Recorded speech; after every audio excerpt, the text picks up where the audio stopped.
ਸਤਿ ਸ਼੍ਰੀ ਅਕਾਲ। ਤੁਸੀਂ ਜੁੜੇ ਹੋਏ ਹੋ ਪੰਜਾਬੀ ਰੇਡੀਓ ਯੂਐਸਏ ਦੇ ਨਾਲ ਤੇ ਮੈਂ ਹਾਂ ਪ੍ਰਵੀਨ ਸ਼ਰਮਾ ਲੈ ਕੇ ਹਾਜ਼ਰ ਹਾਂ ਪ੍ਰੋਗਰਾਮ ਖਬਰ ਤੇ ਨਜ਼ਰ। ਖਬਰ ਤੇ ਨਜ਼ਰ ਪ੍ਰੋਗਰਾਮ ਦੇ ਵਿੱਚ ਕੀ ਅਹਿਮ ਤੇ ਕੀ ਖਾਸ ਖਬਰਾਂ ਨੂੰ ਲੈ ਕੇ ਚਰਚਾ ਕਰਨ ਦੇ ਲਈ ਜੁੜ ਚੁੱਕੇ ਨੇ ਪੰਜਾਬ ਤੋਂ ਸੀਨੀਅਰ ਪੱਤਰਕਾਰ ਦੀਪਕ ਸ਼ਰਮਾ ਜਨਾਰਥਲ ਜੀ। ਸ਼ਰਮਾ ਜੀ, ਸਤਿ ਸ਼੍ਰੀ ਅਕਾਲ, ਸਵਾਗਤ ਹੈ ਜੀ ਪੰਜਾਬੀ ਰੇਡੀਓ ਯੂਐਸਏ ਤੇ। ਸਤਿ ਸ਼੍ਰੀ ਅਕਾਲ ਪ੍ਰਵੀਨ ਜੀ, ਸਾਰੇ ਦਰਸ਼ਕਾਂ ਨੂੰ ਸਰੋਤਿਆਂ ਨੂੰ ਪਿਆਰ ਭਰੀ ਸਤਿ ਸ਼੍ਰੀ ਅਕਾਲ। ਸਤਿ ਸ਼੍ਰੀ ਅਕਾਲ ਜੀ। ਪ੍ਰੋਗਰਾਮ ਦੇ ਵਿੱਚ ਅੱਗੇ ਵਧਣ ਤੋਂ ਪਹਿਲਾਂ ਧੰਨਵਾਦ ਕਰਦੇ ਚਲੀਏ ਸਪਾਂਸਰਸ ਦਾ, ਜਿਹੜੇ ਜ਼ਰੀਆ ਬਣਦੇ ਨੇ ਇਹਨਾਂ ਪ੍ਰੋਗਰਾਮਾਂ ਨੂੰ ਤੁਹਾਡੇ ਤੱਕ ਪਹੁੰਚਾਉਣ ਦੇ ਲਈ। ਖਾਲਸਾ ਇੰਸ਼ੋਰੈਂਸ ਏਜੰਸੀ ਵਾਲੇ, ਜਿਨ੍ਹਾਂ ਤੋਂ ਤੁਸੀਂ ਹਰ ਤਰੀਕੇ ਦੀ ਇੰਸ਼ੋਰੈਂਸ ਲੈ ਸਕਦੇ ਹੋ। ਇੰਸ਼ੋਰੈਂਸ ਬਾਰੇ ਪਤਾ ਕਰਨ ਲਈ ਇਹਨਾਂ ਦਾ ਨੰਬਰ ਹੈ 408-272-2500। ਇਹ 1992 ਤੋਂ ਲਗਾਤਾਰ ਇੰਸ਼ੋਰੈਂਸ ਬਿਜ਼ਨਸ ਦੇ ਵਿੱਚ ਸ਼ਾਨਦਾਰ ਸੇਵਾਵਾਂ ਦੇ ਰਹੇ ਨੇ ਤੇ ਅਮਰੀਕਾ ਭਰ ਦੇ ਵਿੱਚ ਇੰਸ਼ੋਰੈਂਸ ਕਰਦੇ ਨੇ। ਓਬਾਮਾ ਕੇਅਰ, ਮੈਡੀਕੇਅਰ ਜਾਂ ਫਿਰ ਕਵਰਡ ਕੈਲੀਫੋਰਨੀਆ ਬਾਬਤ ਇਹਨਾਂ ਦੀ ਪਾਲਿਸੀ ਕਰਵਾਉਣ ਦੇ ਲਈ, ਇਹਨਾਂ ਤੋਂ ਪਾਲਿਸੀ ਕਰਵਾਉਣ ਦੇ ਲਈ ਸਲਾਹ ਲੈਣ ਦੇ ਲਈ ਅੱਜ ਹੀ ਕਾਲ ਕਰੋ 408-272-2500 ਤੇ। ਟਰਕੀਨ ਇਮੀਗ੍ਰੇਸ਼ਨ ਲਾ ਫਰਮ ਵਾਲੇ ਜੇ ਟਰਕੀਨਾ ਟੋਨੀ ਟਰਕੀਨਾ ਦੇ ਨਾਲ ਤੁਸੀਂ ਯੂਐਸ ਇਮੀਗ੍ਰੇਸ਼ਨ ਬਾਬਤ ਕੋਈ ਵੀ ਸਲਾਹ ਕਰਨੀ ਹੈ, ਕੋਈ ਵੀ ਸਵਾਲ ਪੁੱਛਣਾ ਤੇ ਇਹਨਾਂ ਦਾ ਨੰਬਰ ਹੈ 4159090503। Gurdeep Singh Virdi Clovis, Mandeep Singh, Sandeep Kaur San Jose, Amrik Singh Atwal, Jarnail Singh Yuba City, Jind Kaur Anayat Kaur Bakersfield, Mahinder Singh Mahinder Kaur Mattu Yuba City ਤੇ ਜਰਨੈਲ ਸਿੰਘ ਸਿਆਟਲ ਤੋਂ। ਇਹਨਾਂ ਸਾਰੇ ਹੀ ਸਪਾਂਸਰਸ ਦਾ ਬਹੁਤ ਬਹੁਤ ਧੰਨਵਾਦ। ਤੇ ਜੇਕਰ ਤੁਸੀਂ ਵੀ ਪੰਜਾਬੀ ਰੇਡੀਓ ਯੂਐਸਏ ਦੇ ਇਹਨਾਂ ਪ੍ਰੋਗਰਾਮਾਂ ਨੂੰ ਸਪਾਂਸਰ ਕਰਨਾ ਚਾਹੁੰਦੇ ਹੋ ਤਾਂ ਸਟੂਡੀਓ ਦਾ ਨੰਬਰ ਹੈ 4082725200। ਅੱਜ ਦਾ ਇਹ ਖਬਰ ਤੇ ਨਜ਼ਰ ਪ੍ਰੋਗਰਾਮ ਸਾਲ 2025 ਦੀ 8 ਅਪ੍ਰੈਲ ਦਾ ਪ੍ਰੋਗਰਾਮ ਹੈ ਤੇ ਦਿਨ ਅੱਜ ਮੰਗਲਵਾਰ ਹੈ। ਖਬਰਾਂ ਦੀ ਸ਼ੁਰੂਆਤ ਕਰੀਏ ਪੰਜਾਬ ਦੀ ਸਭ ਤੋਂ ਪੁਰਾਣੀ ਖੇਤਰੀ ਪਾਰਟੀ ਸ਼੍ਰੋਮਣੀ ਅਕਾਲੀ ਦਲ ਤੋਂ, ਜਿਹੜੀ ਕਿ ਅਕਾਲੀ ਦਲ ਬਾਦਲ ਬਣ ਚੁੱਕੀ ਹੈ।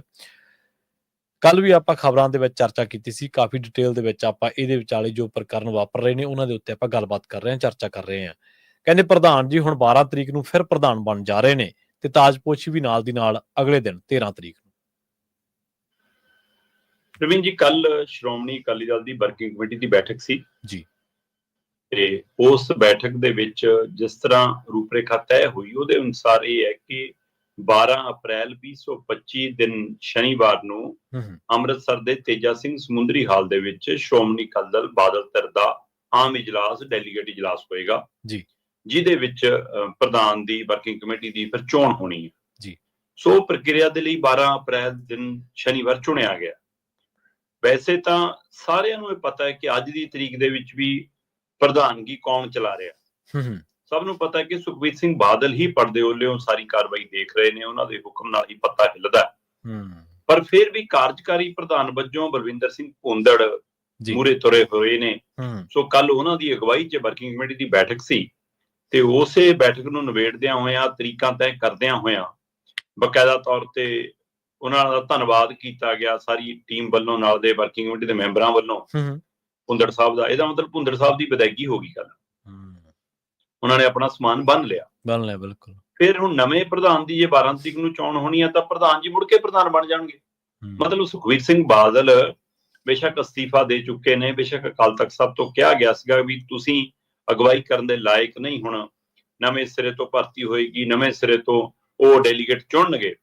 ਚਲੋ ਉਹ ਡੈਲੀਗੇਟਾਂ ਨਾਲ ਤਾਂ ਇਹਨਾਂ ਦਾ 36 ਦਾ ਅੰਕੜਾ ਤੁਰਿਆ ਹੁੰਦਾ, ਪਰ ਇਹ ਕਹਿੰਦੇ ਅਸੀਂ ਆਪਣੇ ਡੈਲੀਗੇਟ ਚੁਣ ਲਏ, ਅਸੀਂ ਜ਼ਿਲ੍ਹਾ ਪੱਧਰ ਤੇ ਉਹਨਾਂ ਦੀ ਚੋਣ ਕਰ ਲਈ, ਅੱਗੇ ਜੀ ਹੁਣ ਉਹ ਡੈਲੀਗੇਟ ਸਟੇਟ ਪੱਧਰ ਤੇ ਚੁਣ ਕੇ ਅਸੀਂ ਪ੍ਰਧਾਨ ਚੁਣ ਲੈਣਾ। ਵੈਸੇ ਕਿਤੇ ਅਸੀਂ ਇਹ ਖਬਰ ਨਹੀਂ ਦੇਖੀ ਕਿ ਕੋਈ ਇਹੋ ਜਿਹੀ ਗੱਲ ਆਈ ਹੋਵੇ ਕਿ ਸਰਕਲ ਡੈਲੀਗੇਟਾਂ ਨੇ ਜੀ ਜ਼ਿਲ੍ਹਾ ਡੈਲੀਗੇਟ ਚੁਣ ਲਏ, ਜ਼ਿਲ੍ਹਾ ਡੈਲੀਗੇਟਾਂ ਨੇ ਜੀ ਅੱਗੇ ਮਤਲਬ ਕਿ ਆਪਣਾ ਪ੍ਰਧਾਨ ਥਾਪ ਲਿਆ ਹੋਵੇ, ਕੋਈ ਕੋਈ ਵੋਟਾਂ ਪਾਈਆਂ, ਕੋਈ ਨਾਮਜ਼ਦਗੀ ਹੋਈ ਹੋਵੇ, ਸਾਰਾ ਕੁਝ ਹੋਈ ਤੁਰਿਆ ਆਉਂਦਾ। ਸੋ ਉਹਨਾਂ ਨੇ ਅੱਗੇ ਹੁਣ ਸਟੇਟ ਵਾਲੇ ਡੈਲੀਗੇਟ ਜਦੋਂ ਚੁਣਨ ਦੀ ਵਾਰੀ ਆਉਣੀ ਆ ਤਾਂ ਵੀ ਉਹਨਾਂ ਨੇ ਕਹਿਣਾ ਜੀ ਕਿ ਸਾਰੇ ਅਧਿਕਾਰ ਪ੍ਰਧਾਨ ਜੀ ਨੂੰ ਦਿੱਤੇ ਹੈ ਨਾ, ਤੇ ਉਹ ਚ ਵਰਕਿੰਗ ਕਮੇਟੀ ਜਿਹੜੀ ਚੁਣਨੀ ਆ ਜੀ ਉਹ ਵੀ ਅਧਿਕਾਰ ਪ੍ਰਧਾਨ ਜੀ ਨੂੰ ਦਿੱਤੇ, ਤੇ ਪ੍ਰਧਾਨ ਜੀ ਤਾਂ ਪਹਿਲਾਂ ਹੀ ਕਰਦੇ ਆ ਰਹੇ ਨੇ ਸਾਰਾ ਕੁਝ। ਸੋ ਲੈ ਦੇ ਕੇ ਇਕੱਲੇ ਸੁਖਬੀਰ ਬਾਦਲ ਦੀ ਕਾਗਜ਼ੀ ਪੱਤਰੀ ਵਾਪਸੀ ਕਰਾਉਣ ਦੀ ਪ੍ਰਕਿਰਿਆ, ਪਰ ਦਵੇ ਸੁਰ ਚ ਅਜੇ ਵੀ ਅਕਾਲੀ ਦਲ ਦੇ ਅੰਦਰ ਇਹ ਗੱਲ ਚੱਲੀ ਜਾਂਦੀ ਹੈ ਕਿ ਜੇ ਸੁਖਬੀਰ ਪਰੇ ਹੋ ਜਾਣ ਤਾਂ ਬਹੁਤ ਸਹਾਈ ਹੈ ਜੀ ਪਾਰਟੀ ਲਈ। ਪਰ ਦੂਸਰੇ ਪਾਸੇ ਇਹ ਗੱਲ ਲਗਾਤਾਰ ਭਾਰੂ ਹੈ ਕਿ ਜੇ ਸੁਖਬੀਰ ਨਹੀਂ ਤਾਂ ਅੱਜ ਦੀ ਤਰੀਕ ਚ ਇੰਨਾ ਮਹਿੰਗੇ ਸਿਸਟਮ ਨੂੰ ਚਲਾਊਗਾ ਫਿਰ ਕੌਣ, ਪੈਸਾ ਕੌਣ ਖਰਚੂ? ਕਿਉਂਕਿ ਜਿਹੜੇ ਦੂਜੇ ਲੀਡਰ ਨੇ ਉਹ ਤਾਂ ਆਪਣੀ ਚੋਣ ਤੇ ਵੀ ਇੱਧਰੋਂ ਉੱਧਰੋਂ ਦੇਖਦੇ ਨੇ, ਪੈਸਾ ਆਪ ਕਾਹਨੂੰ ਖਰਚਣਾ, ਕਿਤੋਂ ਹੋਰ ਆ ਜਾਵੇ, ਤਾਂ ਫਿਰ ਉਹ ਪਾਰਟੀ ਲਈ ਕਿੱਥੋਂ ਖਰਚਣਗੇ? ਸੋ ਕੋਈ ਦੋ ਰਾਏ ਨਹੀਂ ਕਿ ਅੱਜ ਦੀ ਤਰੀਕ ਦੇ ਵਿੱਚ ਜਿਸ ਤਰ੍ਹਾਂ ਬੀਜੇਪੀ ਲੜਦੀ ਹੈ ਚੋਣ, ਤੇ ਉਹਨੇ ਜਿਸ ਤਰ੍ਹਾਂ ਸੂਬਈ ਖੇਤਰੀ ਪਾਰਟੀਆਂ ਦੇ ਲਈ ਇਹ ਮਸਲਾ ਖੜਾ ਕਰ ਦਿੱਤਾ ਕਿ ਚੋਣ ਦਾ ਰੇਟ ਇੰਨਾ ਮਹਿੰਗਾ ਕਰਤਾ, ਉਹ ਇੱਕ ਸਮੱਸਿਆ ਹੈਗੀ ਹੈ। ਸੋ ਉਹ ਸਮੱਸਿਆ ਨਾਲ ਕਹਿੰਦੇ ਜੇ ਕੋਈ ਜੂਝ ਸਕਦਾ ਤਾਂ ਸੁਖਬੀਰ ਸਿੰਘ ਬਾਦਲ ਜੂਝ ਸਕਦੇ ਨੇ।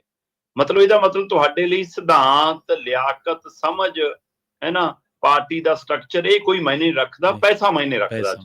ਪਰ ਅਸੀਂ ਸ਼੍ਰੋਮਣੀ ਅਕਾਲੀ ਦਲ ਦੀ ਗੱਲ ਕਰ ਰਹੇ ਹਾਂ ਕਿ ਉਹਦੇ ਲਈ ਪੈਸਾ ਮਾਇਨੇ ਰੱਖਦਾ। ਚਲੋ ਪਰ ਜੇਕਰ ਇਸ ਸਿੱਕੇ ਦਾ ਦੂਸਰਾ ਪਹਿਲੂ ਦੇਖੀਏ ਤਾਂ ਅੱਜ ਦੀ ਤਰੀਕ ਦੇ ਵਿੱਚ ਵੀ ਬਾਦਲ ਧੜੇ ਕੋਲ ਸਭ ਤੋਂ ਬੜਾ ਪੰਜਾਬ ਦੇ ਵਿੱਚ ਖੇਤਰੀ ਪਾਰਟੀਆਂ ਚੋਂ ਢਾਂਚਾ ਹੈਗਾ, ਬਸ਼ਰਤੇ 5 ਮੈਂਬਰੀ ਕਮੇਟੀ ਭਰਤੀ ਹੋਣ ਤੋਂ ਬਾਅਦ ਕਿਸ ਤਰ੍ਹਾਂ ਸਾਹਮਣੇ ਆਉਂਦੀ ਆ। ਅਜੇ ਉਹਨਾਂ ਦਾ ਸਟਰਕਚਰ ਬਣਨਾ ਬਾਕੀ ਹੈ ਕਿ ਉਹ 5 ਮੈਂਬਰੀ ਕਮੇਟੀ ਜਿਹੜੇ ਡੈਲੀਗੇਟ ਚੁਣ ਕੇ ਆਉਂਦੇ ਨੇ ਉਹ ਕਿਸ ਪੱਧਰ ਦੇ ਨੇ, ਕਿਸ ਮਕਾਮ ਦੇ ਨੇ, ਕਿਸ ਸਥਿਤੀ ਦੇ ਨੇ, ਉਹਨਾਂ ਚੋਂ ਕਿਹੋ ਜਿਹੀ ਟੀਮ ਉੱਭਰਦੀ ਆ, ਉਹ ਅਜੇ ਆਉਣ ਵਾਲੇ ਸਮੇਂ 'ਚ। ਅੱਜ ਦੀ ਤਰੀਕ ਜਦੋਂ ਤੁਸੀਂ ਦੇਖੋਗੇ ਤਾਂ ਬਾਦਲ ਦਲ ਕੋਲ ਹਰ ਜ਼ਿਲ੍ਹੇ 'ਚ, ਹਰ ਬਲਾਕ 'ਚ, ਹਰ ਪਿੰਡ 'ਚ ਮੈਂਬਰ ਵੀ ਹੈਗੇ ਜਿਹੜੇ ਟਰੈਲੀਆਂ 'ਚ ਵੀ ਚੜ੍ਹਦੇ ਨੇ, ਜਿਹੜੇ ਰੈਲੀਆਂ 'ਚ ਵੀ ਆਉਂਦੇ ਨੇ। ਬੇਸ਼ੱਕ ਉਹਨਾਂ ਨੂੰ ਮੈਨੇਜ ਕਰਨਾ ਪੈਂਦਾ ਹੋਵੇ ਕਿਸੇ ਤਰ੍ਹਾਂ, ਚਾਹੇ ਮੈਨੇਜ ਕਰਕੇ ਲਿਆਉਣੇ ਪੈਂਦੇ ਹੋਣ। ਸੋ ਇਸ ਲਈ ਇਹਨੂੰ ਇੰਨਾ ਕਮਜ਼ੋਰ ਮੰਨ ਕੇ ਵੀ ਨਹੀਂ ਚੱਲਿਆ ਜਾ ਸਕਦਾ। ਇਹ ਇਜਲਾਸ 'ਚ ਵੀ ਵੱਡਾ ਇਕੱਠ ਕਰਨਗੇ, ਉਹ 13 ਤਰੀਕ ਨੂੰ ਤਾਜਪੋਸ਼ੀ ਵਾਲੇ ਸਮਾਗਮ 'ਚ ਵੀ ਵੱਡਾ ਇਕੱਠ ਕਰਨਗੇ, ਚਾਹੇ ਉਹ ਮੈਨੇਜਮੈਂਟ ਰਾਹੀਂ ਇਕੱਠ ਹੋਵੇ, ਉਹ ਹੋਏਗਾ। ਔਰ ਹੁਣ ਤੱਕ ਬਾਦਲ ਧਿਰ ਇਸ ਫਿਕਰਾਂ 'ਚ ਸੀਗੀ ਕਿ ਪਤਾ ਨਹੀਂ ਦੂਜੇ ਦਲ ਕੀ ਕਰਨਗੇ, ਪੰਥਕ ਧਿਰਾਂ ਕੀ ਕਹਿਣਗੀਆਂ, 5 ਮੈਂਬਰੀ ਕਮੇਟੀ ਕੀ ਕਹੂਗੀ। ਮੈਨੂੰ ਲੱਗਦਾ 12 ਤੇ 13 ਤਰੀਕ ਤੋਂ ਬਾਅਦ ਦੂਜੇ ਦਲਾਂ ਲਈ ਫਿਕਰਮੰਦੀ ਵਧੂਗੀ, ਕਿਉਂਕਿ 2 ਦਸੰਬਰ ਵਾਲੇ ਫੈਸਲੇ ਹੁਕਮਨਾਮਿਆਂ ਨੂੰ ਦਰਕਨਾਰ ਕਰਕੇ ਜਥੇਦਾਰਾਂ ਦੀ ਨਿਯੁਕਤੀ ਹਟਾਉਣ ਦੇ ਮਸਲੇ ਨੂੰ, SGPC ਵਾਲੇ ਕਰਾਏ ਗਏ ਅੰਤਰਿਮ ਕਮੇਟੀ ਦੇ ਫੈਸਲਿਆਂ ਨੂੰ, ਇਜਲਾਸ ਦੇ ਵਿੱਚ ਬਜਟ ਇਜਲਾਸ ਕੀਤੀ ਗਈ ਧੱਕੇਸ਼ਾਹੀ ਨੂੰ, ਇਹ ਸਾਰੇ ਸਵਾਲਾਂ ਦੇ ਘੇਰਿਆਂ ਨੂੰ ਤੋੜ ਕੇ ਅਕਾਲੀ ਦਲ ਰਾਜਨੀਤਿਕ ਤੌਰ ਦੇ ਉੱਤੇ ਵੋਟ ਦੀ ਰਾਜਨੀਤੀ ਦੇ ਵਿੱਚ ਨਵੇਂ ਸਿਰੇ ਤੋਂ ਨਿਤਰਨ ਜਾ ਰਿਹਾ 12 ਅਪ੍ਰੈਲ। ਸੋ ਇਹਦਾ ਮਤਲਬ ਹੁਣ ਖੁੱਲ ਕੇ ਖੇਡਣ ਲਈ ਤਿਆਰੀ ਹੋ ਗਈ ਹੈ। ਸੋ ਜਦੋਂ ਫਿਰ ਖੁੱਲ ਕੇ ਖੇਡਣਗੇ ਤਾਂ ਫਿਰ ਸਾਰੇ ਦਾਅਵੇ 'ਚ ਰਾਜਨੀਤਿਕ ਚੱਲੇ ਜਾਣਗੇ। ਉਹਦੇ ਵਿੱਚ ਦੂਜੀਆਂ ਧਿਰਾਂ ਕਿੱਥੇ ਟਿਕਣਗੀਆਂ ਦੇਖਣ ਲੱਗੇ ਨਾ। ਹਾਂ, ਵੋਟਾਂ ਪੈਣ ਤੱਕ ਅਕਾਲੀ ਦਲ ਕਿੱਥੇ ਟਿਕੂਗਾ ਇਹ ਉਸ ਦਿਨ ਪਤਾ ਲੱਗੂਗਾ। ਸੋ ਉਹ ਅਜੇ 2027 ਕਾਫੀ ਦੂਰ ਹੈ, ਪਰ ਫਿਲਹਾਲ ਸੁਖਬੀਰ ਬਾਦਲ ਦੇ 99.9% ਦੁਬਾਰਾ ਪ੍ਰਧਾਨ ਬਣਨ ਦੇ ਚਾਂਸ ਨੇ। ਜਿਹੜਾ 0.1% ਆ ਉਹ 'ਚ ਕਦੇ ਹਰਸਿਮਰਤ ਦਾ ਨਾਂ ਵੀ ਆ ਜਾਂਦਾ ਹੈ, ਕਦੇ ਮਜੀਠੀਆ ਦਾ ਨਾਂ ਵੀ ਆ ਜਾਂਦਾ ਹੈ, ਕਦੇ ਕੁਝ ਹੋਰ ਆਗੂਆਂ ਦਾ ਨਾਂ ਵੀ ਚੱਲਦਾ ਹੈ, ਪਰ ਇਹ ਬਹੁਤ ਘੱਟ ਚਾਂਸ ਨੇ। ਅਗਲੇ ਕਹਿੰਦੇ ਵੀ ਜੇ ਕਿਸੇ ਹੋਰ ਨੂੰ ਇਹ ਬਣਾਉਣਾ ਸੀ ਫਿਰ ਜ਼ਰੂਰੀ ਮਤਲਬ ਨਾਲੇ ਕੰਡੇ ਖਾਦੇ ਨਾਲੇ ਛਿੱਤਰ ਖਾਦੇ, ਫਿਰ ਉਹ ਕਾਹਨੂੰ ਕਰਾਉਣਾ ਸੀ, ਫਿਰ ਤਾਂ 2 ਤਰੀਕ ਵਾਲੇ ਫੈਸਲੇ ਮੰਨ ਲਏ ਹੁੰਦੇ, ਸਾਰਾ ਕੁਝ ਹੋ ਜਾਂਦਾ, ਫਿਰ ਜਿਹੜਾ ਮਰਜ਼ੀ ਬਣਦਾ। ਸੋ ਇਹ ਸਾਰਾ ਕੁਝ ਤਾਂ ਕਹਿੰਦੇ ਪ੍ਰਧਾਨ ਜੀ ਨੂੰ ਪ੍ਰਧਾਨ ਬਣਾਉਣ ਲਈ ਕੀਤਾ, ਤੇ ਜੇ ਅਜੇ ਵੀ ਪ੍ਰਧਾਨ ਜੀ ਪ੍ਰਧਾਨ ਨਹੀਂ ਬਣਨਗੇ ਫਿਰ ਫਾਇਦਾ ਕੀ ਹੈ। ਸੋ ਇਸ ਲਈ ਹੁਣ 12 ਤਰੀਕ ਨੂੰ ਤੇਜਾ ਸਿੰਘ ਸਮੁੰਦਰੀ ਹਾਲ ਦੇ ਵਿੱਚ ਸੁਖਬੀਰ ਸਿੰਘ ਬਾਦਲ ਦੀ ਬਤੌਰ ਪ੍ਰਧਾਨ ਚੋਣ ਹੋਣੀ ਤੈਅ ਹੈ। 13 ਅਪ੍ਰੈਲ ਨੂੰ ਵਿਸਾਖੀ ਵਾਲੇ ਦਿਨ ਦਮਦਮਾ ਸਾਹਿਬ ਵਿਖੇ, ਜਿਸ ਤਰ੍ਹਾਂ ਵਿਸਾਖੀ ਹਰ ਸਾਲ ਮਨਾਈ ਜਾਂਦੀ ਹੈ, ਉੱਥੇ ਕਾਨਫਰੰਸਾਂ ਹੋਣੀਆਂ। ਉਹ ਸ਼੍ਰੋਮਣੀ ਅਕਾਲੀ ਦਲ ਅੰਮ੍ਰਿਤਸਰ ਨੇ ਵੀ ਆਪਣੀ ਸਟੇਜ ਲਾਉਣੀ ਆ, ਬਹੁਜਨ ਸਮਾਜ ਪਾਰਟੀ ਨੇ ਵੀ ਲਾਉਣੀ ਆ, ਹੋ ਸਕਦਾ ਅੰਮ੍ਰਿਤਪਾਲ ਵਾਲੀ ਧਿਰ ਵੀ ਆਪਣੀ ਸਟੇਜ ਲਾਵੇ, ਹੋ ਸਕਦਾ 5 ਮੈਂਬਰੀ ਕਮੇਟੀ ਵੀ ਭਰਤੀ ਲਈ ਉੱਥੇ ਮੇਜ਼ ਕੁਰਸੀਆਂ ਸਜਾ ਕੇ ਬੈਠੇ, ਤੇ ਇੱਥੋਂ ਤੱਕ ਕਿ ਲੱਖਾ ਸੁਧਾਣਾ ਵੀ ਉਦਣ ਆਪਣੀ ਸਟੇਜ ਲਾਉਣ ਜਾ ਰਿਹਾ, ਤੇ ਕਈਆਂ ਨੂੰ ਪਹੁੰਚ ਅਪਰੋਚ ਕੀਤੀ ਜਾ ਰਹੀ ਕਿ ਆਇਓ ਜੀ ਸਾਡੀ ਸਟੇਜ ਤੇ ਬੋਲਿਓ, ਹੈ ਨਾ। ਤੇ ਉਧਰ ਉਸੇ ਥਾਂ ਦੇ ਉੱਤੇ 13 ਅਪ੍ਰੈਲ ਨੂੰ ਸ਼੍ਰੋਮਣੀ ਅਕਾਲੀ ਦਲ ਬਾਦਲ ਧਿਰ ਆਪਣੀ ਵੱਡੀ ਪ੍ਰੈਸ ਕਾਨਫਰੰਸ ਕਰਕੇ ਆਊਗਾ, ਤੇ ਵੱਡੀ ਕਾਨਫਰੰਸ ਦੇ ਵਿੱਚ, ਪ੍ਰੈਸ ਕਾਨਫਰੰਸ ਨਹੀਂ ਮਤਲਬ ਵੱਡੀ ਰੈਲੀ ਰੂਪੀ ਕਾਨਫਰੰਸ ਕਰੂਗਾ। ਉਸ ਕਾਨਫਰੰਸ ਦੇ ਵਿੱਚ ਸੁਖਬੀਰ ਸਿੰਘ ਬਾਦਲ ਦੀ ਤਾਜਪੋਸ਼ੀ ਹੋਏਗੀ। ਹਾਂ, ਹੁਣ ਦੇਖਣਾ ਹੋਏਗਾ ਕਿ ਨਵੇਂ ਰੂਪ ਸਾਹਮਣੇ ਕਿਵੇਂ ਆਉਂਦੇ ਨੇ। ਕੱਪੜੇ, ਜੈਕਟਾਂ, ਕੁੜਤਾ ਪਜਾਮਾ ਇਹ ਨਵਾਂ ਨਹੀਂ ਹੁੰਦਾ। ਤੁਹਾਡੇ ਕੋਲ ਮੁੜ ਕੇ ਏਜੰਡਾ ਕੀ ਹੋਊਗਾ ਪੰਜਾਬ ਦੇ ਲਈ, ਸਿਧਾਂਤ ਕੀ ਹੋਊਗਾ, ਤੁਹਾਡੀ ਦਿੱਲੀ ਨੂੰ ਲੈ ਕੇ ਸਟੈਂਡ ਕੀ ਹੋਊਗਾ, ਖੇਤਰੀ ਪਾਰਟੀ ਦੇ ਨਾਤੇ ਤੁਸੀਂ ਕਿਸ ਤਰ੍ਹਾਂ ਅੱਗੇ ਵਧਣਾ, ਉਹ ਏਜੰਡਾ ਕਿਹੜਾ ਨਵਾਂ ਹੋਊਗਾ ਉਹ ਦੇਖਣ ਵਾਲੀ ਗੱਲ ਹੋਏਗੀ। ਜਦੋਂ ਤੁਸੀਂ ਗੱਲ ਕਰ ਰਹੇ ਸੀ ਨਾ ਸਿਧਾਂਤ ਦੀ, ਪਹਿਰੇਦਾਰੀ ਦੀ, ਪੰਜਾਬ ਦੇ ਮਸਲਿਆਂ ਦੀ, ਤੇ ਨਿਰਭਰਤਾ ਹੋ ਗਈ ਪੈਸੇ ਤੇ, ਜੇ ਤੁਸੀਂ ਇਹ ਗੱਲ ਸ਼ੁਰੂਆਤੀ ਤੁਸੀਂ ਇੱਥੋਂ ਕੀਤੀ ਸੀ, ਇਹ ਬਹੁਤ ਵੱਡੀ ਗੱਲ ਆ। ਵੈਸੇ ਅਕਾਲੀ ਦਲ ਦਾ ਨਿਚੋੜ ਆ ਹੁਣ ਤੱਕ ਦੀ ਪੋਲਿਟਿਕਸ ਦਾ ਇਹ। ਸ਼ਰਮਾ ਜੀ, ਜਿਹੜਾ ਬੰਦਾ ਤੁਸੀਂ ਸੋਚੋ ਵੀ ਜਿਹੜਾ ਬੰਦਾ ਕੁਰਸੀਆਂ ਵੰਡਦਾ ਹੋਵੇ, ਅਹੁਦੇ ਵੰਡਦਾ ਹੋਵੇ, ਉਹ ਬਿਨਾਂ ਅਹੁਦੇ ਤੋਂ ਕਿਵੇਂ ਰਿਹਾ ਹੋਊਗਾ? ਨਾ ਉਹ ਮੈਂਬਰ ਪਾਰਲੀਮੈਂਟ, ਨਾ ਉਹ MLA, ਨਾ ਉਹ ਰਾਜ ਸਭਾ ਦਾ ਮੈਂਬਰ, ਨਾ ਉਹ ਪ੍ਰਧਾਨ। ਇਹ ਬੜਾ ਔਖਾ ਦੌਰ ਆ ਉਸ ਬੰਦੇ ਲਈ ਜਿਹਦੇ ਆਲੇ ਦੁਆਲੇ ਕੁਰਸੀਆਂ ਲੈਣ ਦੇ ਲਈ ਲੋਕ ਖੜੇ ਹੋਣ, ਕਤਾਰ ਲੱਗਦੀ ਹੋਵੇ, ਔਰ ਜਿਹਨੂੰ ਬਿਨਾਂ ਕਿਸੇ ਅਹੁਦੇ ਤੋਂ ਵੀ ਪ੍ਰਧਾਨ ਜੀ ਲੋਕ ਸੰਬੋਧਿਤ ਹੁੰਦੇ ਹੋਣ। ਫਿਰ ਤੁਹਾਨੂੰ ਪਤਾ ਹੱਥ ਪੈਰ ਤਾਂ ਫਿਰ ਮਾਰਨੇ ਪੈਂਦੇ ਆ। ਅਗਲੀ ਖਬਰ ਦੇ ਵੱਲ ਵਧੀਏ ਤੇ ਗੱਲ ਕਰੀਏ ਇੱਕ ਹੋਰ ਪੰਥਕ ਮਸਲੇ ਦੀ, ਜਿਹਦੇ ਉੱਤੇ ਕਾਫੀ ਨਜ਼ਰਾਂ ਨੇ। ਗਿਆਨੀ ਇਕਬਾਲ ਸਿੰਘ, ਉਹਨਾਂ ਨੂੰ ਸ੍ਰੀ ਅਕਾਲ ਤਖਤ ਸਾਹਿਬ ਤੇ ਤਲਬ ਕੀਤਾ ਗਿਆ ਜੀ। ਕੱਲ ਗਿਆਨੀ ਕੁਲਦੀਪ ਸਿੰਘ ਗੜਗੱਜ ਹੋਰਾਂ ਦੀ ਅਗਵਾਈ ਹੇਠ 5 ਸਿੰਘ ਸਾਹਿਬਾਨਾਂ ਦੀ ਪਲੇਠੀ ਬੈਠਕ ਸੀ। ਠੀਕ ਹੈ ਜੀ। ਗਿਆਨੀ ਕੁਲਦੀਪ ਸਿੰਘ ਗੜਗੱਜ ਜਿਹੜੇ ਕਾਰਜਕਾਰੀ ਜਥੇਦਾਰ ਨੇ ਸ੍ਰੀ ਅਕਾਲ ਤਖਤ ਸਾਹਿਬ ਦੇ, ਤੇ ਤਖਤ ਸ੍ਰੀ ਕੇਸਗੜ੍ਹ ਸਾਹਿਬ ਦੇ ਸੰਪੂਰਨ ਤੌਰ ਤੇ ਸੇਵਾ ਨਿਭਾ ਰਹੇ ਨੇ, ਉਹਨਾਂ ਨੇ ਅਗਵਾਈ ਦੇ ਵਿੱਚ ਪਲੇਠੀ ਬੈਠਕ ਸੀ ਜੀ। ਸੋ ਆਪਾਂ ਪਹਿਲਾਂ ਹੀ ਗੱਲ ਕੀਤੀ ਸੀ ਕਿ ਬਤੌਰ ਜਥੇਦਾਰ ਤਾਂ 5 ਸਿੰਘ ਸਾਹਿਬਾਨਾਂ ਦੀ ਬੈਠਕ ਚੋਂ ਇਕੱਲੇ ਹੀ ਹੋਣਗੇ, ਬਾਕੀ 4 ਜਿਹੜੇ ਸਿੰਘ ਸਾਹਿਬਾਨ ਹੋਣਗੇ ਉਹ ਮਤਲਬ ਹੈੱਡ ਗ੍ਰੰਥੀ ਦੇ ਰੂਪ 'ਚ ਜਾਂ ਹੋਰ ਸਿੰਘ ਸਾਹਿਬਾਨ ਦੇ ਰੂਪ 'ਚ ਲੈ ਜਾਣਗੇ। ਸੋ ਬਿਲਕੁਲ ਉਸੇ ਤਰ੍ਹਾਂ ਹੋਇਆ, ਚਾਹੇ ਕੇਸਗੜ੍ਹ ਸਾਹਿਬ ਦੇ ਹਵਾਲੇ ਨਾਲ, ਪਰ ਬਤੌਰ ਕਾਰਜਕਾਰੀ ਜਥੇਦਾਰ ਸ਼੍ਰੀ ਅਕਾਲ ਤਖਤ ਸਾਹਿਬ ਦੇ ਹੋਣ ਦੇ ਨਾਤੇ ਗਿਆਨੀ ਕੁਲਦੀਪ ਸਿੰਘ ਗੜਗੱਜ ਹੀ ਇਕੱਲੇ ਬਤੌਰ ਜਥੇਦਾਰ ਸੀ ਜਿਹੜੇ ਪੰਜ ਸਿੰਘ ਸਾਹਿਬਾਨਾਂ ਦੀ ਬੈਠਕ 'ਚ ਹਾਜ਼ਰ ਸੀ। ਉਹ ਤੋਂ ਬਿਨਾਂ ਮੁੱਖ ਗ੍ਰੰਥੀ ਜਿਹੜੇ ਸ਼੍ਰੀ ਅਕਾਲ ਤਖਤ ਸਾਹਿਬ ਦੇ ਨੇ ਗਿਆਨੀ ਮਲਕੀਤ ਸਿੰਘ, ਇਸੇ ਤਰ੍ਹਾਂ ਤਖਤ ਸ਼੍ਰੀ ਦਮਦਮਾ ਸਾਹਿਬ ਦੇ ਮੁੱਖ ਗ੍ਰੰਥੀ ਗਿਆਨੀ ਜਗਤਾਰ ਸਿੰਘ, ਤਖਤ ਸ਼੍ਰੀ ਕੇਸਗੜ੍ਹ ਸਾਹਿਬ ਦੇ ਮੁੱਖ ਗ੍ਰੰਥੀ ਗਿਆਨੀ ਜੋਗਿੰਦਰ ਸਿੰਘ ਤੇ ਸ਼੍ਰੀ ਅਕਾਲ ਤਖਤ ਸਾਹਿਬ ਦੇ ਪੰਜ ਪਿਆਰਿਆਂ ਚੋਂ ਇੱਕ ਪਿਆਰੇ ਮੰਗਲ ਸਿੰਘ ਗਿਆਨੀ ਮੰਗਲ ਸਿੰਘ, ਇਹ ਇਸ ਤਰ੍ਹਾਂ ਪੰਜ ਸਿੰਘ ਸਾਹਿਬਾਨ ਦੀ ਬੈਠਕ ਹੋਈ ਜੀ। ਗਿਆਨੀ ਰਘਬੀਰ ਸਿੰਘ ਸ਼੍ਰੀ ਹਰਿਮੰਦਰ ਸਾਹਿਬ ਦੇ ਮੁੱਖ ਗ੍ਰੰਥੀ, ਉਹਨਾਂ ਨੂੰ ਨਹੀਂ ਬੁਲਾਇਆ ਗਿਆ, ਬੁਲਾਇਆ ਨਹੀਂ ਗਿਆ ਜਾਂ ਉਹ ਆਏ ਨਹੀਂ, ਇਹ ਤਾਂ ਹੁਣ ਪਤਾ ਨਹੀਂਗਾ, ਪਰ ਉਹ ਤੇ ਦੂਰੀ ਬਣਾ ਕੇ ਤਾਂ ਚੱਲੇ ਰਹੇ ਨੇ ਉਹ ਲਗਾਤਾਰ। ਹਾਂ, ਸੋ ਸਭ ਦੀਆਂ ਨਜ਼ਰਾਂ ਸੀ ਕਿ ਵੀ ਕੀ ਹੋਊਗਾ ਧਾਮੀ ਵਾਲੇ ਅਸਤੀਫੇ ਦਾ, ਸਭ ਦੀਆਂ ਨਜ਼ਰਾਂ ਸੀਗੀਆਂ ਕੀ ਹੋਊਗਾ ਬਡੂੰਗਰ ਵਾਲੇ ਅਸਤੀਫੇ ਦਾ, ਸਭ ਦੀਆਂ ਨਜ਼ਰਾਂ ਸੀ ਕੀ ਹੋਊਗੀ 5 ਮੈਂਬਰੀ ਕਮੇਟੀ ਬਾਰੇ ਫੈਸਲਾ। ਹੁਣ ਜਿਸ ਤਰ੍ਹਾਂ ਦੇ 8 ਮਤੇ ਆਏ ਕੱਲ ਪੰਜ ਸਿੰਘ ਸਾਹਿਬਾਨ ਦੀ ਬੈਠਕ ਚੋਂ, ਉਹ ਚੋਂ ਗਿਆਨੀ ਕੁਲਦੀਪ ਸਿੰਘ ਗੜਗੱਜ ਇਹ ਸੁਨੇਹਾ ਦੇਣ ਚ ਲਗਭਗ ਕਾਮਯਾਬ ਹੋਏ ਕਿ ਮੈਂ ਭਾਈ ਪੰਥਕ ਰੋਹ ਰੀਤਾਂ ਨੂੰ ਬਹਾਲੀ ਦੇ ਲਈ ਆਇਆ, ਮੈਂ ਪੰਥਕ ਰਵਾਇਤਾਂ ਨੂੰ ਦਰੁਸਤ ਕਰਨ ਲਈ ਆਇਆ, ਮੈਂ ਆਪਣੀ ਜਥੇਦਾਰੀ ਦਾ ਰਾਹ ਮੋਕਲਾ ਕਰਨ ਦੇ ਹਵਾਲੇ ਨਾਲ ਕੰਮ ਕਰ ਰਿਹਾ, ਮੈਂ ਆਪਣੇ ਆਪ ਨੂੰ ਸਥਾਪਿਤ ਕਰਨ ਦੇ ਲਈ ਬੜੇ ਠਰਮੇ ਨਾਲ ਚੱਲ ਰਿਹਾ। ਸੋ ਕੱਲ ਮੈਨੂੰ ਲੱਗਦਾ ਉਹ ਇਸ ਭੂਮਿਕਾ ਸੀਗੇ ਕਿ ਲਓ ਭਾਈ, ਪਹਿਲਾਂ ਤਾਂ ਮੈਨੂੰ ਕਹਿੰਦੇ ਸੀ ਕਿ ਅੱਧੀ ਰਾਤ ਨੂੰ ਮਤਲਬ ਕਿ ਤਾਜਪੋਸ਼ੀ ਹੋਈ ਹੈ ਜੀ ਜਥੇਦਾਰ ਸਾਹਿਬ ਦੀ, ਮੈਨੂੰ ਕਹਿੰਦੇ ਸੀ ਸਰੋਪੇ ਨਹੀਂ ਲਏ, ਕਿ ਚਲੋ ਭਾਈ ਮੈਂ ਹੁਣ ਇੱਕ ਵਾਰ ਪੰਜ ਸਿੰਘ ਸਾਹਿਬਾਨ ਦੀ ਬੈਠਕ ਤਾਂ ਬੜੇ ਸ਼ਾਨੋ ਸ਼ੌਕਤ ਨਾਲ ਕਰ ਲਈ, ਸੋ ਇਸ ਲਈ ਉਹ 'ਚ ਕੋਈ ਵਿਘਨ ਨਾ ਆਵੇ, ਉਹਦੇ ਪਰ ਕੋਈ ਉਂਗਲ ਨਾ ਉੱਠੇ, ਇਸ ਲਈ ਕੱਲ 8 ਮਤੇ ਬੜੇ ਸਧਾਰਨ ਤਰੀਕੇ ਨਾਲ, ਬੜੇ ਸ਼ਾਂਤਮਈ ਤਰੀਕੇ ਨਾਲ ਪਾਏ ਗਏ। ਉਹਦੇ ਵਿੱਚ ਅਜਿਹਾ ਕੋਈ ਵਿਵਾਦਤ 2 ਦਸੰਬਰ ਵਾਲਿਆਂ ਨੂੰ ਛੇੜਿਆ ਹੀ ਨਹੀਂ ਗਿਆ, ਉਹ ਤੋਂ ਗਾਹਾਂ ਵਾਲੇ ਮਸਲਿਆਂ ਨੂੰ ਛੂਹਿਆ ਹੀ ਨਹੀਂ ਗਿਆ, ਕਿ ਚਾਹੇ ਤਾਂ ਇਹ ਪ੍ਰੈਕਟਿਸ ਸੀ ਉਹਨਾਂ ਦੀ ਕਿ ਪਹਿਲੀ ਰਿਹਰਸਲ ਕਰ ਲਓ, ਚਾਹੇ ਉੱਪਰੋਂ ਜਿਨ੍ਹਾਂ ਨੇ ਸਥਾਪਿਤ ਕੀਤੇ ਹੁੰਦੇ ਨੇ ਸ਼੍ਰੋਮਣੀ ਕਮੇਟੀ ਨੇ, ਗਾਹਾਂ ਉਹਨਾਂ ਦੇ ਜਿਹੜੇ ਆਕਾ ਨੇ ਉਹਨਾਂ ਤੋਂ ਹੋ ਕੇ ਸੁਨੇਹਾ ਆਇਆ ਹੋਵੇ ਕਿ ਭਾਈ 12-13 ਤਰੀਕ ਨੂੰ ਆਪਾਂ ਪ੍ਰਧਾਨ ਜੀ ਨੂੰ ਪ੍ਰਧਾਨ ਬਣਾਉਣਾ, ਇਸ ਲਈ ਉਸ ਦਿਨ ਤੱਕ ਕੋਈ ਕਲੇਸ਼ ਨਾ ਪਾਓ, ਤੋਂ ਬਾਅਦ ਦੇਖਾਂਗੇ, ਅਜੇ ਸ਼ਾਂਤੀ ਰੱਖੋ। ਸਹੀ, ਬਿਲਕੁਲ। ਸੋ ਜੋ ਵੀ ਹੋਵੇ, ਕੱਲ ਇੰਜ ਲੱਗਿਆ ਕਿ ਜਿਵੇਂ ਗਿਆਨੀ ਕੁਲਦੀਪ ਸਿੰਘ ਗੜਗੱਜ ਹੋਰੀ ਕੌਮ ਦੇ ਨਾਮ ਤੇ ਸੁਨੇਹਾ ਦੇਣ ਦੀ ਕੋਸ਼ਿਸ਼ ਕਰ ਰਹੇ ਹੋਣ ਕਿ ਭਾਈ ਹੁਣ ਮੈਨੂੰ ਜਥੇਦਾਰ ਪ੍ਰਵਾਨ ਕਰ ਲਓ। ਠੀਕ ਹੈ, ਅੱਛਾ। ਪਰ ਸ਼੍ਰੋਮਣੀ ਗੁਰਦੁਆਰਾ ਪ੍ਰਬੰਧਕ ਕਮੇਟੀ ਲਈ ਇਹ ਵੱਡਾ ਸਵਾਲ ਖੜਾ ਹੈ ਕਿ ਤੁਸੀਂ ਅਜੇ ਤੱਕ ਜਥੇਦਾਰ ਸਾਹਿਬਾਨ ਦੀ ਨਿਯੁਕਤੀ ਨਹੀਂ ਕਰ ਪਾ ਰਹੇ। ਇਹ ਅਹੁਦਿਆਂ ਦਾ ਖਾਲੀ ਰਹਿਣਾ ਪੰਥਕ ਤੌਰ ਦੇ ਉੱਤੇ ਕਿੱਡਾ ਵੱਡਾ ਸਵਾਲ ਹੈ ਕਿ ਤੁਹਾਡੇ ਕੋਲ ਅਕਾਲ ਤਖਤ ਸਾਹਿਬ ਦੇ ਕਾਰਜਕਾਰੀ ਜਥੇਦਾਰ ਨੇ, ਤੁਸੀਂ ਲੱਭਦੇ ਫਿਰ ਰਹੇ ਹੋ ਜਥੇਦਾਰ, ਕੋਈ ਲੱਗਣ ਲਈ ਤਿਆਰ ਨਹੀਂ। ਦਮਦਮਾ ਸਾਹਿਬ ਦੇ ਜਿਨ੍ਹਾਂ ਦਾ ਨਾਮ ਐਲਾਨਿਆ ਸੀ, ਉਹ ਨਾ ਉਹਨਾਂ ਨੇ ਸੇਵਾ ਸੰਭਾਲੀ, ਨਾ ਤੁਸੀਂ ਉਹ ਤੋਂ ਬਾਅਦ ਕਿਸੇ ਹੋਰ ਨੂੰ ਲਿਆਂਦਾ। ਚਲੋ, ਪਰ ਜਿਹੜੇ 8 ਮਤੇ ਆਏ ਉਹਨਾਂ ਦੇ ਵਿੱਚ ਕੁਝ ਮਤੇ ਸੀਗੇ ਜਿਹੜੇ ਸਿੱਖ ਪਰਿਵਾਰਾਂ ਦਾ ਯੋਗਦਾਨ ਹੈ ਉਹਨਾਂ ਦੀ ਮਤਲਬ ਕਿ ਸਨਮਾਨਿਤ ਕਰਨ ਦੇ ਹਵਾਲੇ ਨਾਲ, ਹੈ ਨਾ।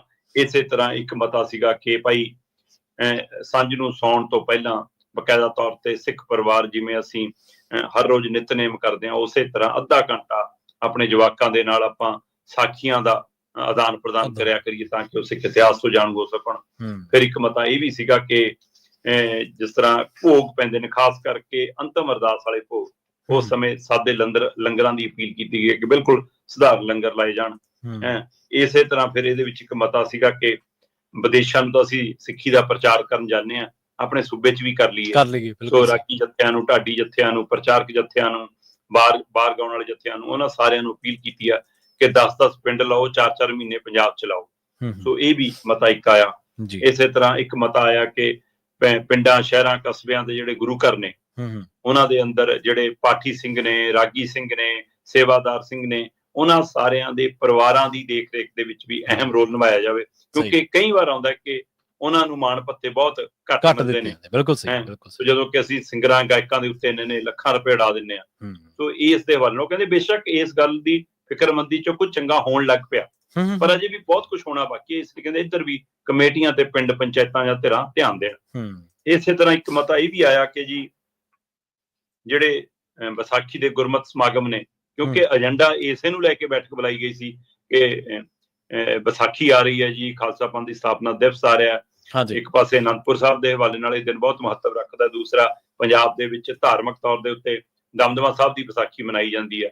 ਸੋ ਉਸ ਦੇ ਲਈ ਵੀ ਤਿਆਰੀਆਂ ਦੀ ਰੂਪਰੇਖਾ ਵੀ ਲਿਖੀ ਗਈ, ਔਰ ਇਹਦੇ ਵਿੱਚ ਹੀ ਗਿਆਨੀ ਇਕਬਾਲ ਸਿੰਘ ਵਾਲਾ ਮਸਲਾ ਵੀ ਆਇਆ। ਗਿਆਨੀ ਇਕਬਾਲ ਸਿੰਘ ਤਖ਼ਤ ਸ੍ਰੀ ਪਟਨਾ ਸਾਹਿਬ ਦੇ ਸਾਬਕਾ ਜਥੇਦਾਰ ਨੇ, ਤੇ ਉਹਨਾਂ ਦੇ ਖਾਸੇ ਕਲੇਸ਼, ਖਾਸੇ ਵਿਵਾਦ, ਖਾਸੇ ਪੰਗੇ ਚੱਲਦੇ ਨੇ।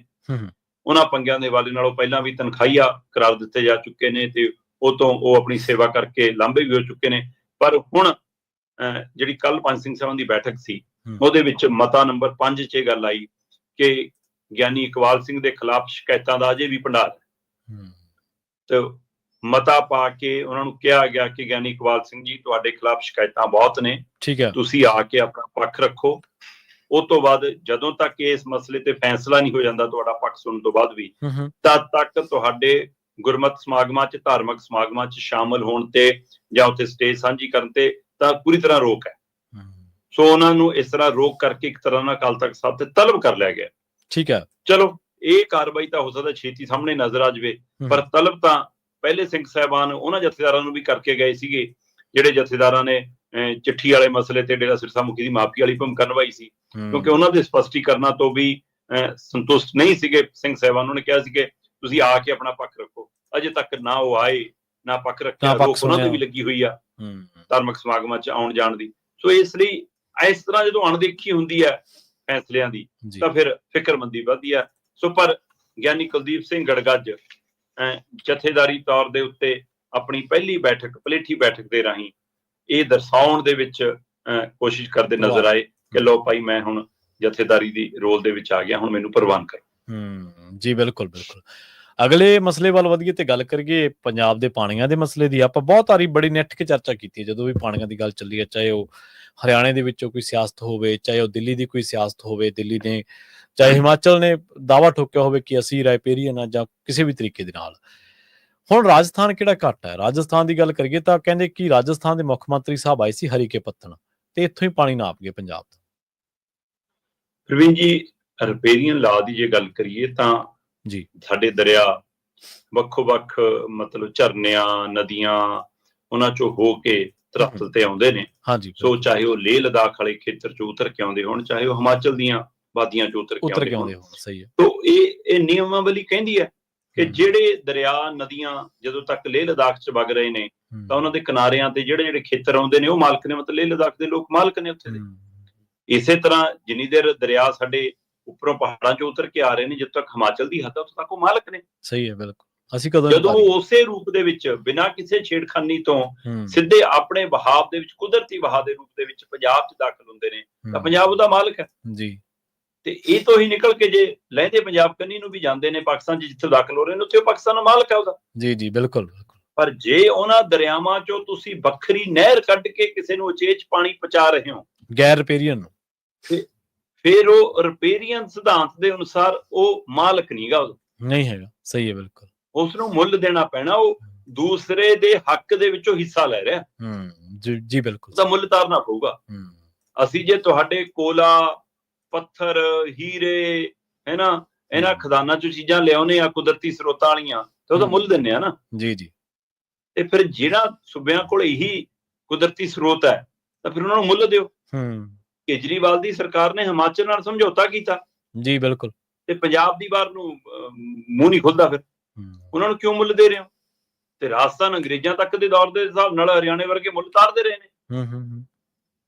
ਤੇ ਇਸ ਲਈ ਹੁਣ ਰਾਜਸਥਾਨ ਦਾ ਸਵਾਲ ਕਰੇ, ਚਲੋ ਹਰਿਆਣੇ ਨਾਲ ਫਿਰ ਅਸੀਂ ਕਹਿ ਦਈਏ ਕਿ ਹਾਂ ਭਾਈ ਸਾਡੇ ਚੋਂ ਨਿਕਲਿਆ, ਬਾਅਦ ਦੀ ਗੱਲ ਹੈ ਇਹ ਸਾਰੀ। ਪਰ ਰਾਜਸਥਾਨ ਤਾਂ ਪਹਿਲਾਂ ਵੀ ਮੁੱਲ ਤਾਰਦਾ ਰਿਹਾ। ਹਾਂਜੀ। ਤੇ ਹੁਣ ਨਾ ਰਾਜਸਥਾਨ ਦਵੇ ਪਾਣੀ ਦਾ ਮੁੱਲ, ਨਾ ਦਿੱਲੀ ਦਵੇ, ਹਰਿਆਣੇ ਤਾਂ ਦੇਣਾ ਹੀ ਕੀ ਹੈ। ਤੇ ਉਲਟਾ ਵੱਧ ਪਾਣੀ ਹੋਰ ਪਾਲਦੇ ਨੇ। ਹੁਣ ਹਰੀਕੇ ਪੱਤਣ ਰਾਜਸਥਾਨ ਦੇ ਮੁੱਖ ਮੰਤਰੀ ਭਜਨ ਲਾਲ ਸ਼ਰਮਾ ਜੀ ਆ ਗਏ। ਠੀਕ ਹੈ। ਤੇ ਉਹਨਾਂ ਦਾ ਆਓ ਭਗਤ ਸਵਾਗਤ ਪੰਜਾਬ ਦੇ ਬੀਜੇਪੀ ਲੀਡਰ ਕਰ ਰਹੇ ਨੇ। ਭਾਜਪਾਈ ਮੁੱਖ ਮੰਤਰੀ, ਮਤਲਬ ਜੇ ਇੱਕ ਮੁੱਖ ਮੰਤਰੀ ਆ ਰਿਹਾ ਦੂਏ ਸੂਬੇ ਦਾ, ਸਾਡੀ ਸਰਕਾਰ ਜਾਂਦੀ ਨਾ ਉਹਦੇ ਨਾਲ। ਪੰਜਾਬ ਦੇ ਰਾਜਪਾਲ ਨਾ ਲਗਾਤਾਰ ਘੁੰਮ ਰਹੇ ਨੇ ਜੀ। ਹੁਣ ਫਿਰ ਤੁਰ ਪਏ ਕਿ ਮੈਂ ਯਾਤਰਾ ਕਰ ਰਿਹਾ ਜੀ ਨਸ਼ਿਆਂ ਦੇ ਖਿਲਾਫ, ਹੈ ਨਾ। ਉੱਥੇ ਸੁਨੀਲ ਜਾਖੜ ਦਿਖਦਾ ਨਾਲ, ਬੀਜੇਪੀ ਦੀ ਲੀਡਰਸ਼ਿਪ ਦਿਖਦੀ ਹੈ, ਸਰਕਾਰ ਕਿਉਂ ਨਹੀਂ ਦਿਖਦੀ? ਮੈਂ ਕਹਿੰਦਾ ਸਰਕਾਰ ਨੂੰ ਇੰਨੀ PR ਕੰਪਨੀਆਂ ਲਈ ਤੁਸੀਂ ਮਾਸਟਰ ਲੱਭੀ ਜਾਂਦੇ ਹੋ। ਸਹੀ ਗੱਲ। ਤੁਹਾਨੂੰ ਇਹ PR ਸਮਝ ਨਹੀਂ ਆਉਂਦੀ ਕਿ ਜੇ ਤੁਹਾਨੂੰ ਨਹੀਂ ਵੀ ਸੱਦਿਆ, ਤੁਹਾਡੇ ਸੂਬੇ ਦਾ ਰਾਜਪਾਲ ਆ, ਤੁਸੀਂ ਨਾਲ ਉਹੀ ਤੁਰ ਪਓ ਤੇ ਘੱਟੋ ਘੱਟ ਉਹ ਤੁਹਾਡਾ ਦਾ ਇਵੈਂਟ ਬਣ ਜਾਊਗਾ। ਸਹੀ ਗੱਲ, ਬਿਲਕੁਲ। ਤੁਸੀਂ ਕਿਉਂ ਉਹਨੂੰ ਇੱਕ ਪਾਰਟੀ ਦਾ ਇਵੈਂਟ ਬਣਨ ਦੇ ਰਹੇ ਹੋ? ਸੋ ਇੱਥੇ ਜੇ ਰਾਜਸਥਾਨ ਦਾ ਮੁੱਖ ਮੰਤਰੀ ਆ ਗਿਆ ਤਾਂ ਤੁਸੀਂ ਨਾਲ ਖੜ ਜਾਓ। ਜੇ ਮੁੱਖ ਮੰਤਰੀ ਜੀ ਕੋਲ ਟਾਈਮ ਨਹੀਂ, ਆਪਣੇ ਮੰਤਰੀ ਭੇਜ ਦਿਓ। ਘੱਟੋ ਘੱਟ ਸਰਕਾਰ ਬਨਾਮ ਸਰਕਾਰ ਤਾਂ ਦਿਖੇ। ਭਾਜਪਾ ਕਿਉਂ ਇਸ ਤਰ੍ਹਾਂ ਦਾਖਲ ਹੋਵੇ ਪੰਜਾਬ ਦੇ ਵਿੱਚ? ਔਰ ਆਪ ਇਹ ਆਏ, ਹਰੀਕੇ ਪੱਤਨ ਗੇੜਾ ਮਾਰ ਗਏ, ਸਾਡੇ ਮੁਲਾਜ਼ਮ ਉਹਨਾਂ ਨੂੰ ਸਾਰਾ ਕੁਝ ਚੈੱਕ ਕਰਾਉਂਦੇ ਫਰੀ ਗਏ, ਤੇ ਜਾਣ ਲੱਗੇ ਕਹਿੰਦੇ ਪਾਣੀ ਬਹੁਤ ਗੰਦਾ ਦਿੰਦੇ ਹੋ ਤੁਸੀਂ ਸਰ। ਅੱਛਾ, ਬਹੁਤ ਪ੍ਰਦੂਸ਼ਿਤ ਪਾਣੀ ਹੈ ਨਾ, ਇਹਨੂੰ ਸ਼ੁੱਧ ਕਰਨ ਦੀ ਕੋਈ ਯੋਜਨਾ ਬਣਾਓ, ਅਸੀਂ ਖਰਚਾ ਕਰਨ ਲਈ ਤਿਆਰ ਆ, ਨਾਲ ਸਹਿਯੋਗ ਦੇਣ ਲਈ ਤਿਆਰ। ਕਮਾਲ ਹੈ ਪ੍ਰਵੀਨ ਜੀ, ਜਦੋਂ ਕੇਂਦਰ ਨੇ ਪਾਣੀਆਂ ਨੂੰ ਪਲੀਤ ਕਰਨ ਵਾਲਾ ਕਾਨੂੰਨ ਬਣਾਇਆ ਕਿ ਵੀ ਜੇ ਪਲੀਤ ਕਰਦੇ ਸੀ ਤਾਂ ਸਜ਼ਾ ਸੀ, ਤਾਂ ਉਸ ਤੱਕ ਤਾਂ ਜਦੋਂ ਤੱਕ ਚੱਲਦਾ ਸੀ ਚੱਲ ਰਿਹਾ ਸੀ। ਹੁਣ ਹਾਲ ਹੀ ਚ ਬੀਜੇਪੀ ਸਰਕਾਰ ਨੇ ਉਸਨੂੰ ਖਤਮ ਕੀਤਾ, ਤੇ ਭਜਨ ਲਾਲ ਜੀ ਉਧਰ ਨੂੰ ਜਾਂਦੇ ਦਿੱਲੀ ਨੂੰ ਜੀ, ਕਿ ਆਹ ਕਿਉਂ ਕਰ ਰਹੇ ਹੋ ਭਾਈ? ਪਹਿਲਾਂ ਹੀ ਸਾਨੂੰ ਤਾਂ ਪਲੀਤ ਪਾਣੀ ਮਿਲਦਾ, ਘੱਟੋ ਘੱਟ ਸਜ਼ਾ ਦਾ ਪ੍ਰੋਵੀਜ਼ਨ ਤਾਂ ਰਹਿਣ ਦਿਓ, ਤੁਸੀਂ ਤਾਂ ਖਤਮ ਕਰਾ ਕੇ ਆਏ ਹੋ। ਉੱਥੋਂ ਕੀ ਖਤਮ ਕਰਾ ਕੇ ਆਏ ਹੋ? ਰਾਜਸਥਾਨ ਨੇ ਵੀ ਆਪਣੀ ਵਿਧਾਨ ਸਭਾ ਚ ਖਤਮ ਕੀਤਾ। ਤੇ ਜਿਹਨੂੰ ਤੁਸੀਂ ਕਹਿੰਦੇ ਹੋ ਮੈਂ ਚਿੱਠੀ ਲਿਖੂੰਗਾ ਪੰਜਾਬ ਦੇ ਮੁੱਖ ਮੰਤਰੀ ਨੂੰ, ਜਿਹਨੂੰ ਕਹਿੰਦੇ ਹੋ ਤੁਸੀਂ ਮੈਂ ਸਹਿਯੋਗ ਕਰਨ ਲਈ ਤਿਆਰ ਹਾਂ, ਉਹਨੇ ਵੀ ਖਤਮ ਕਰਤਾ। ਤੇ ਫਿਰ ਤੁਸੀਂ ਗਿਰਤਾ ਸਾਰੇ ਰਹੇ ਹੋ ਕਾਰਪੋਰੇਟ ਘਰਾਣਿਆਂ ਦੀ ਝੋਲੀ ਚ, ਤੇ ਉਮੀਦ ਕਰਦੇ ਹੋ ਕਿ ਪਾਣੀ ਸਾਨੂੰ ਤਾਂ ਵੀ ਸਾਫ਼ ਮਿਲੇ। ਜਦੋਂ ਹੁਣ ਪਾਣੀ ਪਲੀਤ ਕਰਨ ਤੇ ਕੋਈ ਸਜ਼ਾ ਹੀ ਨਹੀਂ ਜੀ ਜੀ, ਫਿਰ ਕੌਣ ਕਰੂਗਾ ਸਾਫ਼, ਤੇ ਕਿਹਨੇ ਕਰਨਾ ਸਾਫ਼? ਤੇ ਇਸ ਲਈ ਸਿਰਫ ਇਹ ਗੱਲੀ ਬਾਤੀ ਦੋਸ਼ ਮੜ ਕੇ ਜਾਣਾ, ਤੇ ਇਸ ਉਮੀਦ ਨਾਲ ਕਿ ਮੈਂ ਤਾਂ ਚੈੱਕ ਕਰਨਾ ਆਇਆ ਸੀ, ਦੇਖਣਾ ਆਇਆ ਸੀ, ਸਾਡੇ ਵਾਲੇ ਪਾਸੇ ਬਿਮਾਰੀਆਂ ਫੈਲਦੀਆਂ, ਆਹ ਹੁੰਦਾ। ਠੀਕ ਹੈ, ਉਧਰ ਤੁਸੀਂ ਪ੍ਰੋਵੀਜ਼ਨ ਖਤਮ ਕਰ ਰਹੇ ਹੋ, ਜਦੋਂ ਕਿ ਮਾਹਿਰਾਂ ਦਾ ਤਾਂ ਇਹ ਮੰਨਣਾ ਕਿ ਘੱਟੋ ਘੱਟ ਜ਼ਹਿਰੀ ਪਾਣੀ ਨਾਲ, ਇਸ ਕਾਲੇ ਪਾਣੀ ਨਾਲ, ਚਾਹੇ ਪੰਜਾਬ ਦੇ ਮੋਗੇ ਤੋਂ ਅੱਗੇ ਵਾਲੇ ਸਾਰਾ ਖੇਤਰ, ਚਾਹੇ ਅੱਗੇ ਰਾਜਸਥਾਨ ਵਾਲਾ ਖੇਤਰ, ਮੈਂ ਕਹਿੰਦਾ ਸੰਬੰਧਿਤ ਸਰਕਾਰਾਂ ਦੇ ਉੱਤੇ ਕਤਲ ਦੇ ਕੇਸ ਹੋਣੇ ਚਾਹੀਦੇ ਨੇ, ਜਿਨ੍ਹਾਂ ਨੂੰ ਰੋਗ ਲੱਗਦੇ ਜਿਹੜੇ ਲੋਕਾਂ ਨੂੰ। ਪਰ ਤੁਸੀਂ ਕਹਿੰਦੇ ਵੀ ਕੋਈ ਸਜ਼ਾ ਹੀ ਨਹੀਂ, ਇਹ ਤਾਂ ਜਿਹੜਾ ਪਾਣੀ ਗੰਦਲਾ ਕਰੇ ਤਾਂ ਕਰ। ਤੋ ਇਸ ਲਈ ਰਾਜਸਥਾਨ ਵਾਲੇ ਇਹ ਪਾਣੀ ਨਾਪਣ ਆਏ ਸੀ, ਜਾਂ ਬੀਜੇਪੀ ਦੀ ਇੱਥੇ ਸਿਆਸਤ ਨਾਪਣ ਆਏ ਸੀ? ਮੈਨੂੰ ਇਹ ਨਹੀਂ ਸਮਝ ਆਉਂਦੀ ਵੀ ਜਦੋਂ ਮੁੱਖ ਮੰਤਰੀ ਸਾਹਿਬ ਕਿਸੇ ਮਾਮਲੇ ਦੇ ਵਿੱਚ ਰਾਜਪਾਲ ਨਾਲ ਤੁਲਨਾ ਕਰਦੇ ਨੇ, ਤਾਂ ਜਿਵੇਂ ਤੁਸੀਂ ਦੱਸਦੇ ਹੁੰਦੇ ਆ ਵੀ ਇਲੈਕਟਡ ਜਾਂ ਸਿਲੈਕਟਡ, ਵੀ ਅਸੀਂ ਇਲੈਕਟਡ ਆ, ਤੁਸੀਂ ਸਿਲੈਕਟਡ ਹੈ। ਰਾਜਪਾਲ ਦੇ ਜ਼ਰੀਏ ਭਾਜਪਾ ਇੱਕ ਹੋਰ ਤਰੀਕੇ ਦੀ ਪੋਲਿਟਿਕਸ ਕਰ ਰਹੀ ਹੈ, ਜਿਵੇਂ ਤੁਸੀਂ ਸੁਨੀਲ ਜਾਖੜ ਹੋਰਾਂ ਦਾ ਜ਼ਿਕਰ ਕੀਤਾ। ਇੱਥੇ ਮੁੱਖ ਮੰਤਰੀ ਆਪਦਾ ਰਾਜਸਥਾਨ ਵਾਲਾ ਭੇਜ ਕੇ ਇੱਕ ਹੋਰ ਤਰ੍ਹਾਂ ਦੀ ਕਤਾਰਬੰਦੀ ਕਰਨ ਦੀ ਕੋਸ਼ਿਸ਼ ਕਰ ਰਹੀ ਹੈ। ਇਹ ਕਾਹਦੇ ਵਾਸਤੇ ਹੈ? ਇਹ ਮਨੀਸ਼ ਸਿਸੋਦੀਆ ਦਾ ਨਾਮ ਲਿਖਾਉਣ ਵਾਸਤੇ ਹੈ ਬੋਰਡਾਂ ਦੇ ਉੱਤੇ, ਜਾਂ ਉੱਥੇ ਜਾ ਕੇ ਤਾੜੀਆਂ ਮਾਰਨ ਵਾਸਤੇ ਹੈ? ਉਹ ਮੁੱਖ ਮੰਤਰੀ ਗੱਲ ਕਰ ਰਹੇ ਹੁੰਦੇ, ਉਹ ਧੱਕਾ ਮਾਰ ਕੇ ਪਾਸੇ ਕਰ ਦਿੰਦੇ, ਲਓ ਜੀ ਅਸੀਂ ਗੱਲ ਕਰਾਂਗੇ। ਮਤਲਬ ਨਾ ਕੋਈ ਅਹੁਦੇ ਦੀ ਮਰਿਆਦਾ, ਨਾ ਕੋਈ ਪੂਰੀ ਸਟੇਟ ਦੀ ਮਰਿਆਦਾ, ਨਾ ਮੁੱਖ ਮੰਤਰੀ ਦੀ ਮਰਿਆਦਾ। ਔਰ ਦੂਜੇ ਜਿਹੜੇ ਹੋਰ ਨੇ, ਨਾ ਸਿਰਫ ਆਪ ਵਾਲੇ, ਦੂਜੇ ਵੀ ਇਹਨਾਂ ਮਸਲਿਆਂ ਤੇ ਕੋਈ ਨਹੀਂ ਸਰਗਰਮ ਨਹੀਂ ਨਜ਼ਰ ਆਉਂਦੇ। ਉਹ ਆਪਦੇ ਕਾਟੋਕਲੇਸ਼ ਦੇ ਵਿੱਚ ਹੀ ਉਲਝੇ ਫਿਰਦੇ ਨੇ, ਉਹ ਆਪਦੇ ਆਪ ਜੀ। ਪ੍ਰਵੀਨ ਜੀ, ਜਨਤਕ ਨੇ ਵੀਡੀਓ ਹਾਂਜੀ ਕਿ ਸਮਾਗਮ ਦੇ ਵਿੱਚ ਇੱਕ ਹਸਪਤਾਲ ਦੇ ਵਿੱਚ ਹੈ ਨਾ, ਇੱਕ ਆਪਰੇਸ਼ਨ ਥੀਏਟਰ ਦੇ ਵਿੱਚ ਸਰਕਾਰ, ਪੰਜਾਬ ਸਰਕਾਰ ਦਾਖਲ ਹੁੰਦੀ ਹੈ। ਸਭ ਤੋਂ ਮੂਹਰੇ ਅਰਵਿੰਦ ਕੇਜਰੀਵਾਲ ਚੱਲ ਰਹੇ ਨੇ, ਪਿੱਛੇ ਚੱਲ ਰਹੇ ਨੇ ਭਗਵੰਤ ਮਾਨ ਜੀ। ਜੀ ਜੀ। ਸੋ ਇਹ ਉਹ ਭਗਵੰਤ ਮਾਨ ਨੇ ਜਿਹੜੇ ਮਨਮੋਹਨ ਸਿੰਘ ਬਾਰੇ ਸੰਸਦ ਚ ਕਵਿਤਾਵਾਂ ਪੜ੍ਹਦੇ ਹੁੰਦੇ ਸੀ। ਸਹੀ ਗੱਲ। ਪੱਗ ਵੀ ਪੁੱਛ ਕੇ ਬੰਨ ਕੇ ਆਉਂਦੇ ਆ। ਬਿਲਕੁਲ ਸਹੀ ਹੈ ਨਾ, ਰੰਗ ਵੀ ਪੁੱਛ ਕੇ ਪਾ ਕੇ ਆਉਂਦੇ ਆ, ਤੇ ਕਵਿਤਾਵਾਂ ਪੜ੍ਹਦੇ ਸੀ ਉੱਥੇ। ਤੇ ਅੱਜ ਕੇਜਰੀਵਾਲ, ਮੈਂ ਉਹ ਵੀਡੀਓ ਦੇਖ ਰਿਹਾ ਸੀਗਾ, ਕੇਜਰੀਵਾਲ 4 ਕਦਮ ਮੂਹਰੇ ਚੱਲ ਰਿਹਾ ਤੇ ਮੁੱਖ ਮੰਤਰੀ ਸਾਹਿਬ ਦੇ ਪਿੱਛੇ ਚੱਲ ਰਹੇ ਨੇ। ਉਹ ਤੋਂ ਬਾਅਦ ਜਿੱਦਾਂ ਹੀ ਅੰਦਰ ਗਏ, ਸਾਡੇ ਸਿਹਤ ਮੰਤਰੀ ਤੇ ਬਾਕੀ ਅਧਿਕਾਰੀ ਉਸ ਪ੍ਰੋਜੈਕਟ ਦੀ ਜਾਂ ਉਸ ਆਪਰੇਸ਼ਨ ਥੀਏਟਰ ਦੀ ਸਾਰੀ ਜਾਣਕਾਰੀ ਕੇਜਰੀਵਾਲ ਨੂੰ ਦੇ ਰਹੇ ਨੇ। ਅੱਛਾ, ਮੁੱਖ ਮੰਤਰੀ ਸਾਹਿਬ ਐ ਖੜੇ ਨੇ ਬਸ, ਹਾਂ ਬੀਟਰ ਝਾਕ ਰਹੇ ਨੇ ਉੱਥੇ। ਤੁਸੀਂ ਇਹ ਇੱਥੋਂ ਦਾ ਲਾ ਲਓ, ਫਿਰ ਕੌਣ ਚਲਾ ਰਿਹਾ ਸਰਕਾਰ? ਸਹੀ ਹੈ, ਮੁੱਖ ਮੰਤਰੀ ਕੌਣ ਹੈ ਫਿਰ? ਅਗਲੇ ਮਸਲੇ ਦੀ ਗੱਲ ਕਰੀਏ, ਜਿਵੇਂ ਤੁਸੀਂ ਰਾਜਪਾਲ ਜੀ ਦਾ ਜ਼ਿਕਰ ਕੀਤਾ ਸੀਗਾ ਵੀ ਉਹ ਯਾਤਰਾ ਕੱਢ ਰਹੇ ਨੇ, ਇੱਧਰ ਇੱਕ ਹੋਰ ਰਾਜਪਾਲ ਨੂੰ ਝਾੜਾਂ ਪਈਆਂ ਨੇ, ਸਿਆਸੀ ਤੌਰ ਤੇ ਨਹੀਂ ਬਲਕਿ ਕਾਨੂੰਨ ਦੀ ਸਭ ਤੋਂ ਵੱਡੀ ਕਚਹਿਰੀ ਸੁਪਰੀਮ ਕੋਰਟ ਤੋਂ। ਸੁਪਰੀਮ ਕੋਰਟ ਨੇ ਕਿਹਾ, ਜਿਹੜੀ ਗੱਲ ਆਪਾਂ ਵੀ ਜ਼ਿਕਰ ਕਰਦੇ ਹੁੰਦੇ ਆ, ਵੀ ਰਾਜਪਾਲ ਕਰੋ, ਲੀਡਰ ਹੀ ਨਹੀਂ।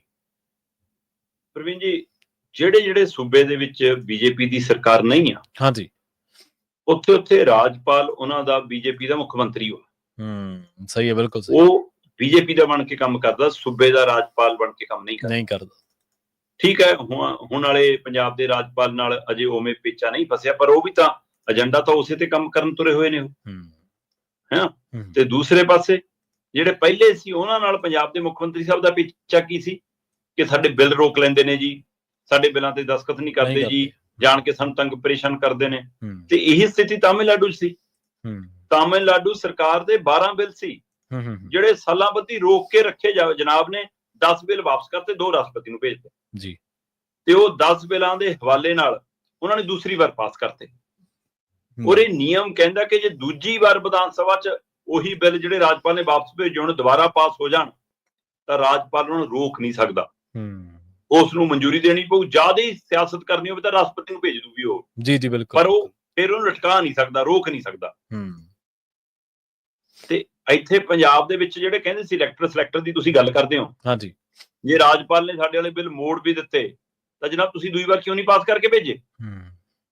ਤੁਸੀਂ ਸੁਪਰੀਮ ਕੋਰਟ ਦਾ ਰੁਖ ਕਿਉਂ ਨਹੀਂ? ਜਿਹੜੀ ਲੜਾਈ ਤਾਮਿਲਨਾਡੂ ਲੜ ਰਿਹਾ, ਚਾਹੇ ਉਹ ਸੂਬੇ ਦੀ ਖੁਦਮੁਖਤਿਆਰੀ ਦੀ, ਚਾਹੇ ਉਹ ਭਾਸ਼ਾ ਦੀ, ਚਾਹੇ ਉਹ ਲੋਕਤੰਤਰਕ ਤੌਰ ਤੇ ਖੇਤਰੀ ਸੂਬੇ ਦੇ ਹਵਾਲੇ ਨਾਲ, ਇਹ ਲੜਾਈ ਪੰਜਾਬ ਲੜਦਾ ਸੀ। ਇਹ ਲੜਾਈ ਪੰਜਾਬ ਦੀ ਖੇਤਰੀ ਪਾਰਟੀ ਕਦੇ ਅਕਾਲੀ ਦਲ ਲੜਦੀ ਸੀ। ਅੱਜ ਅਕਾਲੀ ਦਲ ਉਹਨਾਂ ਮੁੱਦਿਆਂ ਤੇ ਬੋਲ ਵੀ ਨਹੀਂ ਪਾ ਰਹੀ। ਜੀ ਜੀ। ਤੇ ਸੱਤਾਧਾਰੀ ਤੇ ਤਾਂ ਕੁਸਕਣ ਜੋਗੀ ਨਹੀਂ, ਉਹ ਤਾਂ ਇਹ ਹੈ ਜਿਵੇਂ ਬੀਜੇਪੀ ਨੂੰ ਪਰੋਸ ਕੇ ਦੇ ਰਹੀ ਹੋਵੇ। ਕੱਲ ਮਨੋਰੰਜਨ ਕਾਲੀਆ ਦੇ ਘਰੇ ਗ੍ਰਨੇਡ ਅਟੈਕ ਹੋਇਆ, ਕਹਿੰਦੇ ਜੀ ਫੜੇ ਮੁਸਲਮਾਨ ਗਏ ਨੇ, ਹੈਨਾ, ਹੈ ਲਾਰੈਂਸ ਬਿਸ਼ਨੋਈ ਨਾਲ ਸੰਬੰਧ ਹੈ, ਪਰ ਉਹ ਖਾਲਸਾਨੀ ਜਥੇਬੰਦੀਆਂ ਨਾਲ ਵੀ ਕਨੈਕਸ਼ਨ ਜੁੜਦਾ। ਤੇ ਇਹਦੇ ਇਸ ਧਮਾਕੇ ਨਾਲ ਜੀ ਪੰਜਾਬ ਦੇ ਵਿੱਚ ਹਿੰਦੂ ਸਿੱਖ ਦੀ ਮਤਲਬ ਕਿ ਭਾਈਚਾਰਕ ਸਾਂਝ ਤੋੜੀ ਜਾ ਰਹੀ ਹੈ। ਕਮਾਲ ਆ ਭਾਈ, 17 ਗ੍ਰਨੇਡ ਪਹਿਲਾਂ ਥਾਣਿਆਂ 'ਚ ਗਿਰੇ ਨੇ, ਉਹਦੇ ਨਾਲ ਵੀ ਭਾਈਚਾਰਕ ਸਾਂਝ ਟੁੱਟੀ ਹੋਊਗੀ। ਇੱਕ ਬੀਜੇਪੀ ਲੀਡਰ ਦੇ ਘਰੇ ਗਿਰ ਗਿਆ ਤਾਂ ਉਹਦੇ ਨਾਲ। ਭਰਾਵਾ ਇਹ ਅਮਨ ਕਾਨੂੰਨ ਦੀ ਸਥਿਤੀ ਹੈ ਤੇ ਤੁਹਾਡੀ ਨਲਾਇਕੀ ਹੈ। ਸਹੀ ਸੀ, ਬਿਲਕੁਲ ਸਹੀ। ਇਹ ਸਮੁੱਚਾ ਪੰਜਾਬ ਪ੍ਰਭਾਵਿਤ ਹੋ ਰਿਹਾ ਇਹਨਾਂ ਨਾਲ। ਸੋ ਜਦ ਇਹ ਉਧਰ ਨੂੰ ਰਾਜਨੀਤੀ ਮੋੜ ਲੈਂਦੇ ਨੇ, ਸੋ ਇਸ ਲਈ ਜਿਹੜੀ ਗੱਲ ਤੇ ਸਟੈਂਡ ਲੈਣਾ ਉਸ ਗੱਲ ਤੇ ਸਰਕਾਰ ਸਟੈਂਡ ਨਹੀਂ ਲੈ ਪਾ ਰਹੀ। ਵਿਰੋਧੀ ਧਿਰ ਕਿਤੇ ਲੱਭਦੀਆਂ ਨਹੀਂ। ਉਹਦਾ ਕਾਟੋ ਕਲੇਸ਼ ਕਾਂਗਰਸੀਆਂ ਦਾ ਇੰਨਾ ਹੈ, ਪੁੱਛੋ ਨਾ। ਮਤਲਬ ਕਿ ਹੈਨਾ, ਪ੍ਰਧਾਨ ਨੂੰ ਉਮੀਦਵਾਰ ਵੀ ਮਿਲਣ ਲਈ ਤਿਆਰ ਨਹੀਂ ਹੈ ਤਾਂ ਹਾਲਤ ਹੈ ਇਹਨਾਂ ਦੀ।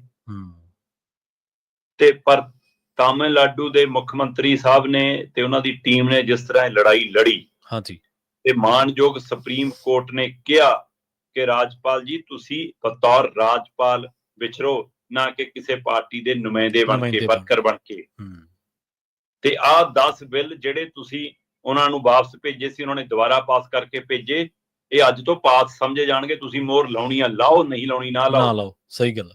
ਅਗਲਿਆਂ ਨੇ ਕਾਨੂੰਨ ਬਣਾਤਾ ਤੇ ਇਹ ਤੋਂ ਵੱਧ ਝਟਕਾ ਨਹੀਂ ਹੋ ਸਕਦਾ। ਔਰ ਇਹ ਉਦਾਹਰਨ ਹੈ ਹੋਰ ਸੂਬਿਆਂ ਲਈ ਵੀ, ਖਾਸ ਕਰਕੇ ਪੰਜਾਬ ਲਈ ਵੀ, ਕਿ ਪੰਜਾਬ ਸੂਬਾ, ਪੰਜਾਬ ਦੀ ਸੱਤਾਧਾਰੀ ਧਿਰ ਤੇ ਬਾਕੀ ਦਲ ਇਸ ਮਸਲੇ ਤੇ ਕਿਉਂ ਇਕਜੁੱਟ ਹੋ ਕੇ ਲੜਾਈ ਨਹੀਂ ਲੜ ਰਹੇ।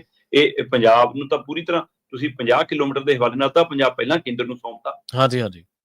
ਥੋੜੀਆਂ ਜਿਸ ਤਰ੍ਹਾਂ ਗ੍ਰਾਂਟਾਂ ਰੋਕੀ ਰੱਖਿਆ, ਬਾਹ ਮੋੜ ਕੇ ਰੱਖਦਾ, ਫੱਟੇ ਬੋਰਡ ਮੁਹੱਲਿਆਂ, ਮੁੱਢਲੀਆਂ ਮੁਹੱਲਾ ਕਲੀਨਿਕਾਂ ਤੇ, ਮੁੱਢਲੇ ਸਿਹਤ ਕੇਂਦਰਾਂ ਤੇ, ਸਕੂਲਾਂ ਤੇ ਇਹੋ ਜਿਹੇ ਨਾਂ ਲਿਖੇ ਜਾ ਰਹੇ ਨੇ ਜਿਹੜੇ ਪੰਜਾਬੀ 'ਚ ਲਿਖ ਕੇ ਵੀ ਸਮਝ ਨਹੀਂ ਆ ਰਹੇ ਲੋਕਾਂ ਨੂੰ ਕਿ ਕੀ ਨਾਂ ਨੇ ਇਹ, ਹੈ ਨਾ। ਸੋ ਇਸ ਲਈ ਤੁਸੀਂ ਉਹ ਲੜਾਈ ਕਦੋਂ ਲੜਨੀ ਹੈ? ਪਰ ਤੁਹਾਡੀ ਲੜਾਈ ਤਾਂ ਇਹ ਨਹੀਂ ਹੈਗੀ। ਤੁਹਾਡੀ ਲੜਾਈ ਤਾਂ ਇਹ ਹੈ ਕਿ ਮੇਰੀ ਕੁਰਸੀ ਬਚੀ ਰਹੇ, ਚਾਹੇ ਕੇਜਰੀਵਾਲ ਆਪਣਾ ਨਾਮ ਲਿਖਾਵੇ ਪੱਟੇ ਤੇ ਚਾਹੇ ਮਨੀਸ਼ ਸਿਸੋਦੀਆ, ਚਾਹੇ ਰਾਜਪਾਲ ਆਪਣਾ ਜੋ ਮਰਜ਼ੀ ਕਰੇ। ਜੇ ਬਚਾਉਂਦੇ ਰਹੇ ਤੇ ਬਚਣੀ ਵੀ ਕਿੰਨਾ ਕੁ ਚਿਰ ਹੈ ਜੀ? ਜੇ ਕੁਰਸੀ ਬਚਾਉਣ ਦੇ ਉੱਤੇ ਜਿਹੜੇ ਕੁਰਸੀਆਂ ਨਾਲ ਚਿਪਕੇ ਵਾਲੇ ਬੰਦੇ ਦੀ ਤਾਂ ਆਪਾਂ ਗੱਲ ਕਰਕੇ ਹੀ ਹਟਿਆ ਨਾ, ਉਹ ਕਿੰਨਾ ਕੁ ਚਿਰ ਚਿਪਕ ਗਏ ਫਿਰ? ਸ਼ਰਮਾ ਜੀ, ਬੰਦਾ ਜਿਹੜਾ ਸੋਸ਼ਲ ਮੀਡੀਆ ਤੇ ਵਿਚਰਦਾ, ਸਾਰੇ ਤਾਂ ਨਹੀਂ, ਚਲੋ ਉਹਦੇ 'ਚ ਤਾਂਘ ਹੁੰਦੀ ਆ ਵੀ ਮੈਂ ਮਸ਼ਹੂਰ ਹੋਵਾਂ। ਤਰ੍ਹਾਂ ਦੀਆਂ ਰੀਲਾਂ ਦਾ ਵੀ ਹੁਣ ਤਾਂ ਰਿਵਾਜ ਹੋ ਗਿਆ। ਹਰ ਤਰ੍ਹਾਂ ਦਾ ਕੰਟੈਂਟ ਸੋਸ਼ਲ ਮੀਡੀਆ ਤੇ ਲੋਕਾਂ ਦਾ, ਦਰਸ਼ਕਾਂ ਦਾ ਮਨੋਰੰਜਨ ਕਰਦਾ। ਸੋਸ਼ਲ ਮੀਡੀਆ ਦੇ ਵਿੱਚੋਂ ਇੱਕ ਜਿਹੜੀ ਕਾਫੀ ਚਰਚਿਤ ਚਿਹਰਾ ਬੀਬੀ ਪੰਜਾਬ ਪੁਲਿਸ ਦੇ ਵਿੱਚ ਵੀ ਕੰਮ ਕਰਦੀ ਹੈ, ਉਹ ਫੜੀ ਗਈ ਹੈ ਪਿਛਲੇ ਦਿਨੀ ਨਸ਼ੇ ਦੀ ਇੱਕ ਖੇਪ ਦੇ ਨਾਲ, ਤੇ ਉਸ ਤੋਂ ਬਾਅਦ ਉਹਨੂੰ ਕਚਹਿਰੀ ਦੇ ਵਿੱਚ, ਮਾਫ ਕਰਨਾ, ਅਦਾਲਤ ਦੇ ਵਿੱਚ ਪੇਸ਼ ਕੀਤਾ ਗਿਆ।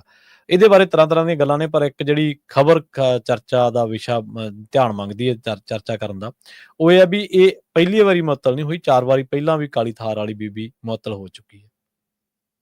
ਹਾਂ ਬਿਲਕੁਲ ਜੀ। ਅਮਨਦੀਪ ਕੌਰ ਪੰਜਾਬ ਪੁਲਿਸ ਦੀ ਕਾਂਸਟੇਬਲ ਹੈ ਤੇ ਉਹਦੀ ਕਾਲੀ ਥਾਰ ਤੇ ਉਹਦਾ ਉਹ 3 ਕੈਮਰੇ ਵਾਲਾ ਮੋਬਾਈਲ ਤੇ ਉਹਦੀਆਂ ਰੀਲਾਂ ਖੂਬ ਮਸ਼ਹੂਰ ਹੋ ਰਹੀਆਂ ਨੇ। ਸੋ ਵੈਸੇ ਇਸ ਫੜੇ ਜਾਣ ਤੋਂ ਬਾਅਦ ਉਹ ਜ਼ਿਆਦਾ ਸੋਸ਼ਲ ਮੀਡੀਆ ਤੇ ਵਾਇਰਲ ਹੋਈ ਹੈ। ਹਾਂ, ਦੂਸਰੇ ਪਾਸੇ ਪੁਲਿਸ ਵਰਦੀ ਦੇ ਵਿੱਚ ਉਹਨੂੰ ਇਹ ਸਾਰੀ ਕਿਸੇ ਦੀ ਇਜਾਜ਼ਤ ਕਿਵੇਂ ਮਿਲ ਰਹੀ ਸੀ, ਜਦੋਂ ਕਿ ਬਾਕੀਆਂ ਤੋਂ ਜਦੇ ਪੁੱਛਗਿੱਛ ਹੋ ਜਾਂਦੀ ਹੈ। ਹਾਂ, ਹੁਣ ਪੁਲਿਸ ਦੀ FIR ਦੇ ਵਿੱਚ ਤਾਂ ਕਾਂਸਟੇਬਲ ਵੀ ਨਹੀਂ ਲਿਖੀ ਹੋਈ ਜੀ। ਪੁਲਿਸ ਨੇ ਜਿਹੜੀ FIR ਦਰਜ ਕੀਤੀ ਆ ਉਹਨੂੰ ਗ੍ਰਿਫਤਾਰੀ ਕਰਨ ਵਾਲੀ, ਉਹਦੇ ਵਿੱਚ ਤਾਂ ਇਹੀ ਲਿਖਿਆ ਕਿ ਅਸੀਂ ਨਾਕਾ ਲਾ ਕੇ ਖੜੇ ਸੀਗੇ ਜੀ, ਹੈ ਨਾ, ਤੇ ਇੱਕ ਕਾਲੀ ਥਾਰ ਨਾਕਾ ਦੇਖ ਕੇ ਪਿੱਛੇ ਰੁਕ ਗਈ।